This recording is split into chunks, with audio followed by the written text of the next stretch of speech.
क्या महेंद्र सिंह धोनी के IPL career का ये आखिरी सीजन है?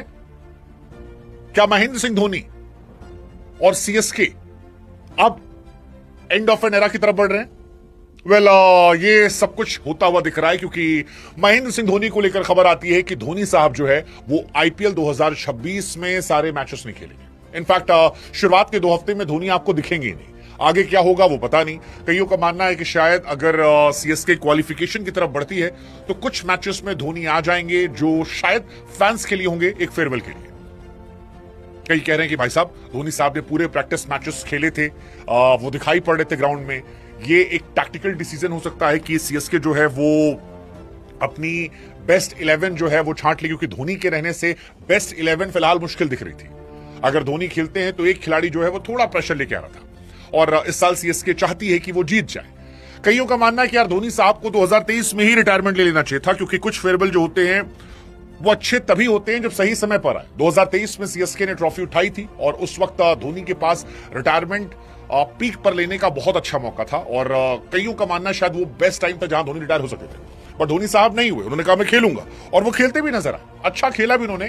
यश दयाल वाला भी जो अगला सीजन था उसमें एक छक्का मारा था, दूसरे पर बाउंड्री लाइन पर अगर कैच ना हुए होते तो शायद वो क्वालिफाई कर जाते, कहानी अलग हो जाती।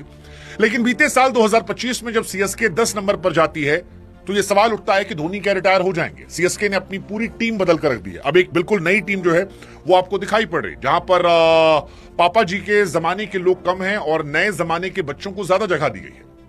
अब सवाल यह है कि क्या धोनी की ये स्ट्रेटजी है कि मैं फिलहाल अपने आप को टीम से थोड़ा पीछे कर लूं? संजू सैमसन जैसा एक्सपीरियंस जब आ गया है, विकेट कीपर जिस पर हम भरोसा कर सकते हैं, तो क्यों ना इनके साथ हम जाने दें और ये मिलकर एक बेहतर टीम बनाएं। अब अगर धोनी साहब नहीं होते तो टीम क्या होती है? देखिए, अगर धोनी साहब नहीं होते तो मेरे लिए ओपनर संजू सैमसन, ऋतुराज गायकवाड़ होते, 3 नंबर पर महात्रे होते, 4 नंबर पर डिवॉल्ट ब्रेविस होते, 5 पर दुबे होते, 6 नंबर पर शायद मैं कार्तिक शर्मा, प्रशांत वीर या फिर उर्विल पटेल में किसी को खिलाता। मोस्ट प्रॉब्ली मैं शायद प्रशांत वीर के साथ जाता। 7 नंबर पर मैं थालाव खिलाता। 8 नंबर पर शायद मेरे लिए नूर अहमद आते। 9 पर अंशुल कंबोज, 10 पर मैट हेनरी या ओवर्टन को मैं बुला लेता और 11 पर खलील अहमद। ये मेरी प्लेइंग 11 होती। लेकिन अगर धोनी साहब को आप बाहर भेज देते हैं टीम से और अगर धोनी इस टीम का हिस्सा नहीं होते हैं तो फिर ये टीम जो है ये बदल जाएगी।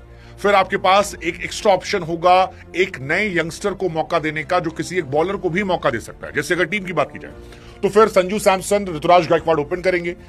3 नंबर पर आपके पास आयुष महात्रे आ जाएंगे। 4 नंबर पर अभी भी मैं ब्रेविस के साथ जाना चाहूंगा। 5 नंबर पर शिवम दुबे के साथ में जाऊंगा। लेकिन 6 नंबर पर मेरे पास ऑप्शन होगा उर्विल पटेल या सरफराज खान को खिलाने का, जो धोनी साहब के रहते पॉसिबल नहीं था। तो उर्विल पटेल या सरफराज खान में से कोई एक खेल लेगा।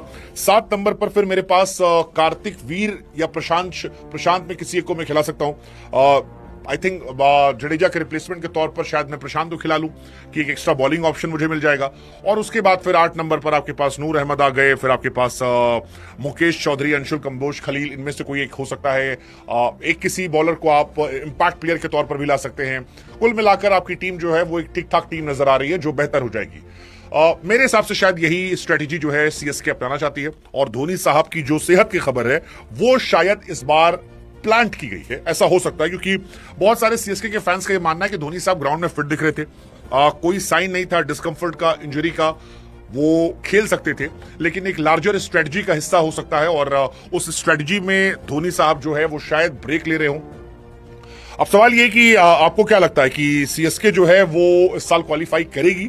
क्योंकि स्टार स्पोर्ट्स की तरफ से जब तमाम एक्सपर्ट से पूछा गया कि 4 टीमें कौन सी हैं जो आपको लगता है कि क्वालिफाई करेंगी, तो सिर्फ 2 एक्सपर्ट थे, फाफ डुप्लेसी और आपके चेतेश्वर पुजारा, जिन्होंने सीएसके का नाम लिया था। और अगर आप थोड़ा इमोशंस पर जाकर देखेंगे तो फाफ और पुजारा ये दोनों की सीएसके की हिस्ट्री रही है, यानी दोनों सीएसके का हिस्सा रहे हैं, तो उनका नाम लेना मुझे हैरान नहीं करता।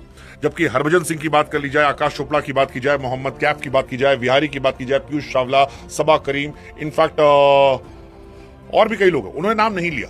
नाम उन्होंने लिया जो सीएसके से जुड़े हुए थे, जैसे लक्ष्मीपति बालाजी, उन्होंने इसका नाम लिया कि सीएसके क्वालिफाई करेगी। तो ये वो प्लेयर हैं जो मतलब सीएसके से प्रत्यक्ष अप्रत्यक्ष तौर पर जुड़े रहे। हालांकि मुझे पर्सनली लगता है कि सीएसके एक सॉलिड टीम है और संजू सैमसन के आने से ये टीम बहुत स्टेबल हो जाएगी और ऋतुराज गायकवाड़ एक कंसिस्टेंट प्लेयर है, तो ये दो बहुत सॉलिड हो गए। 3 नंबर पर आपके पास एक सॉलिड प्लेयर है आयुष म्हात्रे, अगर आयुष फ्लॉप होते तो आप उर्विल पटेल को भी ऊपर ला सकते हो, तो ये भी सॉलिड है। 4 पर ब्रेविस बहुत तगड़े प्लेयर है, वर्ल्ड के one of the finest hitter है।